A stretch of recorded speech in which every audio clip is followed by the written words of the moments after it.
Have you ever looked at the person sleeping next to you? Someone you've shared a bed, a bank account, and 20 years of morning coffee with, and suddenly realized you were looking at a complete stranger? I'm here to tell you that the truth doesn't care about your comfort. Before I get into the wreckage of how my 20-year marriage turned into a psychological nightmare, do me a favor. Let me know if you've ever felt like your gut was trying to tell you something, while your heart was trying to ignore it. And if you're new here, hit that subscribe button. For 20 years, Joanna was my rock. We were the gold standard. I thought we didn't have secrets. Looking back, the house was too quiet that Tuesday afternoon. I'd finished early and decided to surprise Joanna with some takeout. I went to the mudroom to hang up my jacket, and that's when I saw it, her old designer wallet tucked away in a decorative basket. I don't even know why I picked it up. I opened the clasp, and a faint scent of her old perfume wafted out. It felt like stepping into a time capsule. Then I felt something thick behind the plastic ID slot. It wasn't a credit card. It was a photograph. But it wasn't us. It featured a little girl, maybe 5 or 6 years old, with chestnut curls and a very specific knowing spark in her eyes. I had never seen this child before in my life. I flipped the photo over. On the back, in Joanna's unmistakable elegant cursive, were 3 words and a date. My little star. June 2009. The room suddenly felt like it was losing oxygen. June 2009. We had been married for 3 years by then. We were supposed to be in the trenches together, mourning the miscarriages. And yet, here was a photo of a child she called hers. The gold standard of our marriage started to crack right there. Why hide it?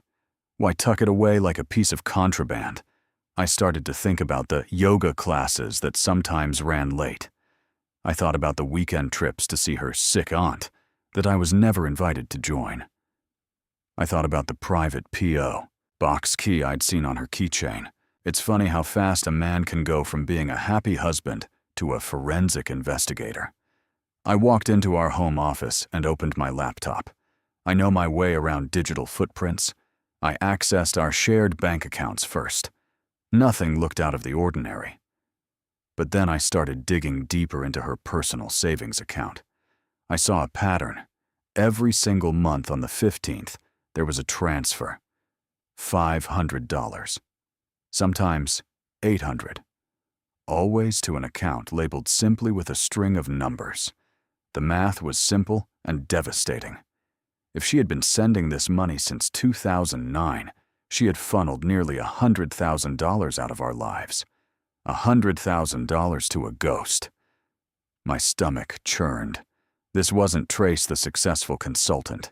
This was a man whose foundation was made of sawdust. I looked back at the photo of the girl. I tried to find Joanna in her face. The jawline, maybe. The eyes, definitely. The betrayal wasn't just the money. It was the stolen time. The sound of a car pulling into the driveway snapped me out of my trance. My first instinct was to run out and scream, but a dark voice told me that if she could lie for 20 years, she could lie her way out of this too. I tucked the photo back and closed the laptop. I walked into the kitchen as the front door creaked open. "Trace, honey, are you home early?" She walked in, glowing from her workout. She looked radiant. She looked innocent. She walked over and kissed my cheek, and for the first time I felt a physical revulsion. She didn't notice. I watched her move and realized I didn't know her at all. Every smile felt like a calculated move in a game. We sat across from each other at the dinner table. She was laughing, and I just sat there nodding. I realized the gold standard was dead. I was a hunter now. That night while she slept, I lay awake staring at the ceiling. If my home wasn't real, what was? My thoughts drifted toward the only place where I felt like I could still breathe, and the sharp, bright presence of the one person who didn't know any of my secrets yet. The blue light of the smartphone felt like a laser, cutting through the thick air of our bedroom. My thumb lingered over Kinsley's name. I didn't send the text, not yet, but looking at her name, felt like taking a hit of pure oxygen after being buried alive. Kinsley was 23, sharp as a glass shard. In the office, she didn't see a husband whose life was crumbling. She saw a leader. And God, after finding that photo, I was starving for that version of myself. I didn't sleep a wink. By the time the sun started to bleed through the curtains, I was already dressed. The drive to the office was a blur of highway gray and internal screaming. I kept seeing that little girl's face, those chestnut curls, that little star. How do you hide a human being for 2 decades? How do you sit across from your husband at Thanksgiving, praying for a child of your own, while your biological daughter is living some ghost of a life on a monthly stipend? It was monstrous. And as I pulled into my reserved parking spot, I realized I was done being the victim. Kinsley was already at her desk. When she looked up, her face lit up in a way that made my chest tighten. "You look like you've seen a ghost, Trace. Is everything okay?" I forced a professional mask. "Just business, Kinsley. Just figuring out some old accounts that don't add up." I spent the next 4 hours buried in work, but my browser tabs were a mess of private investigator databases. By noon, I found a lid, a small town called Oakhaven. Joanna had lived there for a year, right before we met. I went back to the bank transfers. The account belonged to a woman named Martha in Oakhaven. I called her pretending to be from an insurance company. "Oh, Joanna," Martha chuckled. "Every month, like clockwork, that money comes in." She's a good girl, staying true to her word. "And the girl?" I asked, my heart pounding. "She's out in the world, now making her way. Joanna must be so proud, even if it has to stay between us." My blood turned to ice. Joanna wasn't just hiding a child. She was hiding an entire parallel universe. I looked over the partition. Kinsley looked so untainted. I walked over to her desk. "Kinsley, I'm taking a long lunch. Why don't you come with me?" Her eyes widened slightly. "I'd love to, Trace." The lunch wasn't about work. We sat in a sun-drenched booth. I watched her talk about her dreams, about her small-town upbringing. As she reached across the table, her hand brushed mine. I didn't pull away. If Joanna could build a life on a foundation of lies, why couldn't I? Why was I the only one playing by the rules of a marriage that had been a sham since 2009? "Then change the picture," Kinsley said simply. "If the view is bad, move to a different window." The simplicity of it was intoxicating. I told her things I'd never told anyone about my fears of being trapped. She made me feel like I was still the hero of my own story, even as I was becoming the villain in hers. When we returned to the office, there was a shared secret, a lingering glance that said more than 1,000 words. I was going to burn it all down. I stayed late again that night. I sat in my darkened office and pulled out the photo again. I stared at the girl. Then I looked at the digital file of Kinsley's employee ID on my second monitor. The hair was different. The name was different. But the spark, that defiant, knowing spark in the eyes, it was hauntingly familiar. I shook my head, dismissing the thought. It was too much of a coincidence. I finally drove home at 9 p.m. Joanna was in the living room. "Trace, we need to talk. I feel like you've been somewhere else lately." I stopped on the stairs, my hand gripping the banister. The urge to hurl the truth at her was almost physical. "I'm just tired, Joanna," I said, my back still turned. I went into the guest room and locked the door. I lay on the bed, staring at the ceiling, my phone in my hand. I typed a message. "I can't stop thinking about our lunch. I need to see you. Tomorrow. Away from the office." I hit send. Within seconds, the 3 dots of a reply started dancing on the screen. I sat up, watching those dots disappear and reappear, realizing I had just crossed a line from which there was no returning. The notification on my screen was a simple address, a boutique hotel on the edge of the city, followed by a room number and a single heart emoji. I was all too willing to crash my ship against the rocks. For the first time in years, I wasn't Trace the provider or Trace the husband. I was a man on a mission of self-destruction. The next morning I left before Joanna even woke up. I spent the morning at a high-end department store, buying a new suit armor for the man I was becoming. By 2 p.m., I was standing in front of room 412. The click of the door felt like a gavel coming down, sentencing my old life to death. Kinsley was standing by the window. She wasn't wearing her office attire. She looked soft and devastatingly young. "You came," she whispered. "I had to." I said, "Everything else is a lie, Kinsley. This is the only thing that feels real." The hours that followed were a blur of desperation. I used her to drown out the memory of Joanna's cursive. In my twisted mind, it was a balancing of the scales. If Joanna had a secret life, then so did I. But as I lay there afterward, the hollow emptiness returned. Kinsley was asleep, but I felt like I was vibrating out of my own skin. I needed to see the finish line of Joanna's lie. I went back to the office in the twilight hours and went straight to the HR archives. I pulled up Kinsley's file again. This time, I looked at the birth certificate scan she'd provided. Name Kinsley Miller. Mother's maiden name Joanna Miller. Birthplace Oak Haven, New York.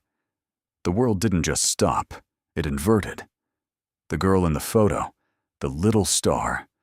She had moved into my life, into my office, and eventually into my bed. My mind began a frantic, sickening rewind. Every touch, every admiration. Was it all a long con? Did she know I was the man who had been married to her mother for 20 years? Or was she just a girl looking for the father figure she never had? Only to find a monster. Instead, I didn't stay to find out. I drove home, my hands gripping the steering wheel so hard I could hear the leather groan. I needed to get to Joanna. When I burst through the front door, the house was eerily calm. The dining table was set for 2. Joanna was sitting there, a glass of red wine in her hand. "You're home," she said. "I was starting to think you'd moved into that hotel room permanently." I froze. "You know." "I've known about the affair for weeks, Trace," she said. "I'm not a fool." "A fool?" I barked out a laugh. I slammed the photo onto the table. "I know about Oak Haven. I know about the daughter you've been hiding for 20 years. The color finally left her face. "I wanted to tell you," she whispered. "I was 19 and scared when I had her. I hid her because I couldn't bear to lose you." "You lied to me for 20 years, I screamed. "Every miscarriage was a lie because you already had what we were praying for. You funneled our money to a ghost." "She's not a ghost." Joanna stood up. "She's finally here. She came looking for me a year ago. I told her to get close to you. I wanted her to love you like I do." I felt the air leave my lungs. My stomach turned a violent somersault. You told her to get close to me," I whispered, the horror of it clawing at my throat. "Yes," Joanna said, a small, hopeful smile touching her lips. "I wanted it to be a surprise. I wanted to tell you tonight. She's coming over, Trace. We can finally be a real family. You, me, and our daughter." I looked at the front door, and then back at Joanna's expectant eyes. I thought about the hotel room. I thought about the bed sheets. The room went silent, a heavy, suffocating weight pressing down on my chest as the sound of a car pulled into our gravel driveway. I turned toward the door, my heart stopping in my chest, as the handle turned and the person who was about to walk into our lives, the little star who had finished the job of destroying us both, stepped onto the porch, her silhouette unmistakable against the night. The sound of the front door, latch clicking open, was like a gunshot in the silent kitchen. Joanna was beaming her face, transformed by a mask of tragic hope. She didn't see the ghost I was seeing. She just saw the beginning of a beautiful story, while I was watching the final act of a massacre. Kinsley stepped into the warm light of the foyer, but when her eyes met mine, the air left the room. Her expression didn't contain the warmth of a daughter meeting a father figure. It was a blank, terrifying slate. "Kinsley, sweetheart, you're here." Joanna rushed toward her. I told him everything. We don't have to hide anymore." Joanna wrapped her daughter in a desperate embrace, sobbing into her shoulder. Over Joanna's shaking shoulder, Kinsley's eyes locked onto mine. There was a jagged, predatory satisfaction. She didn't look like a victim. She looked like the architect of a masterpiece. "Trace." Kinsley said, her voice smooth. "It's good to finally be home." I couldn't move. I watched Joanna pull back with a pathetic, desperate smile. "Trace, isn't it wonderful?" She said. "You were unforgettable." The word unforgettable hit me like a physical blow. I thought about the hotel room 412. My stomach turned a violent somersault. I looked at Joanna, my wife of 20 years, and realized she had no idea that her redemption was actually her ruin. "Why?" I managed to choke out. Kinsley stepped forward and picked up the photo I had slammed down earlier. "Because, Mother, you spent 20 years paying people to keep me in a box.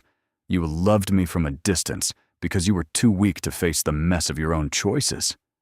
She turned her gaze to me, a slow, cruel smile spreading across her face. "And Trace, I wanted to see if the gold standard was as solid as you claimed. I wanted to see if the man my mother worshipped was actually worth the 20 years of my life she traded for him." "Trace, what is she talking about?" Joanna's voice was small, the first notes of true panic creeping in. "Kinsley, honey, I did it to protect you." "You did it to protect your comfort, Joanna," Kinsley snapped. "And look at your perfect man now. Ask him about our lunch. Ask him about the hotel room this afternoon. Ask him what he was doing while you were sitting here lighting candles." The silence that followed was absolute. I watched the realization wash over Joanna's face like a slow-motion car crash. "Trace," Joanna whispered. "What is she saying? I didn't know." I said the words feeling pathetic. "Joanna, I swear to God, I didn't know who she was. I found the photo. I thought you were the one betraying me." "You were a man who thought he could replace one secret with another." Kinsley interjected, her voice cold and triumphant. "You're both the same. You," she pointed a finger at Joanna, "lied about my existence. And you," she pointed at me, "lied about your soul." Joanna collapsed into her chair, the light in her eyes finally extinguished. She didn't scream. She just stared at the two of us, the husband she thought was her hero, and the daughter she thought was her miracle. "Get out," Joanna said, her voice hollow and dead. "Mom, I just got here," Kinsley mocked. "Get out!" Joanna shrieked, her voice shattering the stillness. She grabbed the wine bottle and hurled it across the room. It shattered on the kitchen floor, the deep red liquid splattering across Kinsley's shoes like a pool of blood. Kinsley didn't flinch. "See you at the office, Trace, if you still have a job tomorrow." She walked out the front door, leaving it wide open. I realized then that there was no coming back from this. The gold standard was nothing but lead. I walked out of the house, leaving Joanna sitting among the broken glass. I'm sitting here now in a cheap motel room, wondering how many of you are living a lie right now. Was it Joanna's lie that started the fire, or was it my choice to strike the match? Don't forget to subscribe, because tomorrow I have to wake up and figure out who I am when the lie is finally gone.